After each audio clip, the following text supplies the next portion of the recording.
Não sei se você assistiu ao debate que aconteceu na Band no último dia 29 de agosto, domingo, onde os candidatos à presidência da República deste ano de 2022 falaram, conversaram, se questionaram entre si.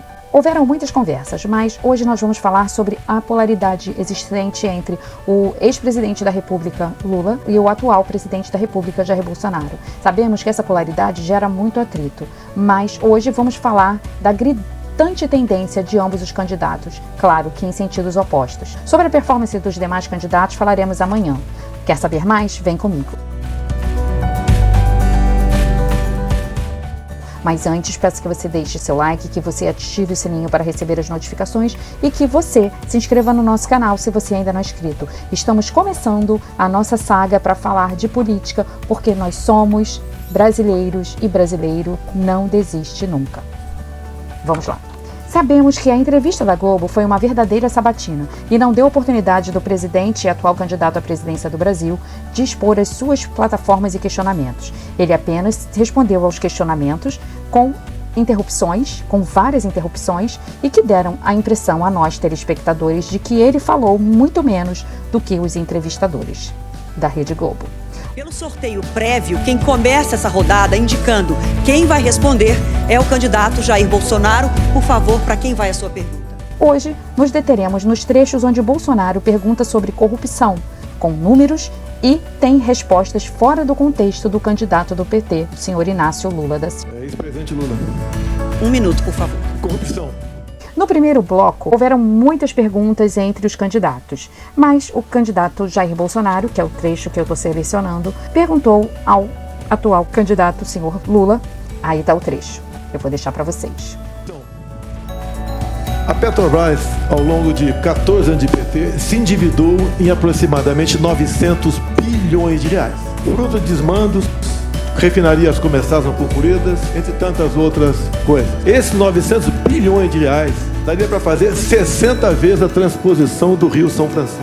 Ou seja, o povo nordestino sofreu por falta d'água por causa de corrupção do seu governo. Mais ainda, esse montante é equivalente a 120 vezes o orçamento do Ministério da Infraestrutura. Corrupção houve. Ô, presidente Lula, o senhor quer voltar ao poder para quê? Para continuar fazendo a mesma coisa na Petrobras? E Lula respondeu fazendo várias observações, tentando ser irônico.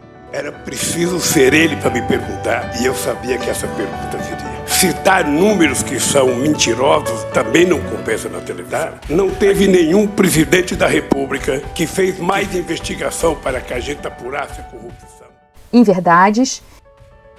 Do que nós fizemos. Tem que deixar claro que nós fizemos o portal da transparência, a fiscalização da TGU, a lei de acesso à informação, a lei anticorrupção, a lei contra o crime organizado, a lei contra a lavagem de dinheiro, colocamos a AGU no combate à corrupção, fizemos o COAF funcionar e a movimentação bancárias atípicas, ou seja, colocamos o gato no combate. Então tudo que foi eu, sabe que nós fizemos nosso governo. Em sua réplica, o presidente Jair Bolsonaro falou de Palocci. Veja o trecho. Por favor, 1 minuto.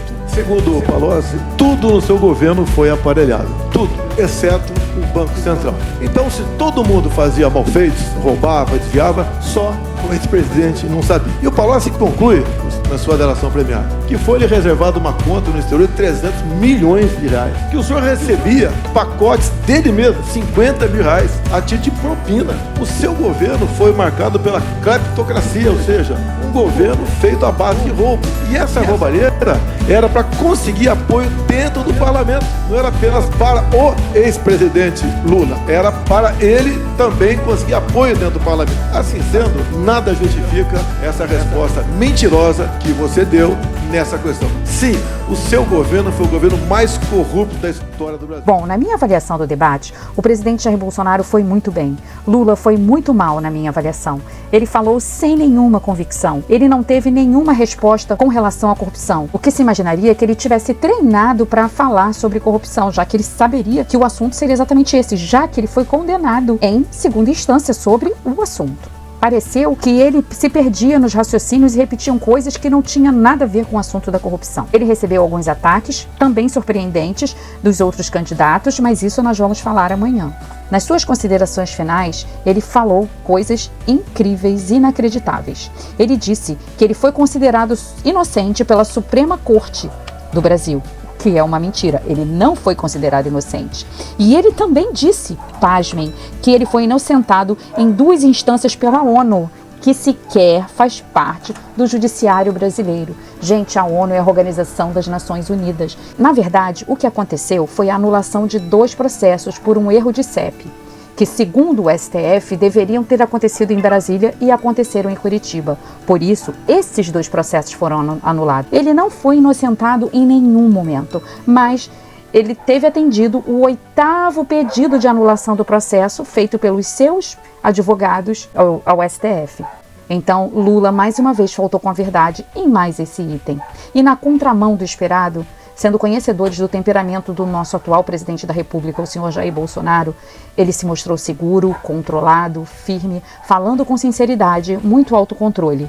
Neste debate, para mim, na minha opinião, o presidente não encontrou adversários à altura e saiu mais forte do que antes de entrar neste debate. Aguardo seus comentários e quanto aos demais candidatos, como eu disse, vou falar deles amanhã. Vejo vocês na próxima edição de Fator B de Brasil. Até mais.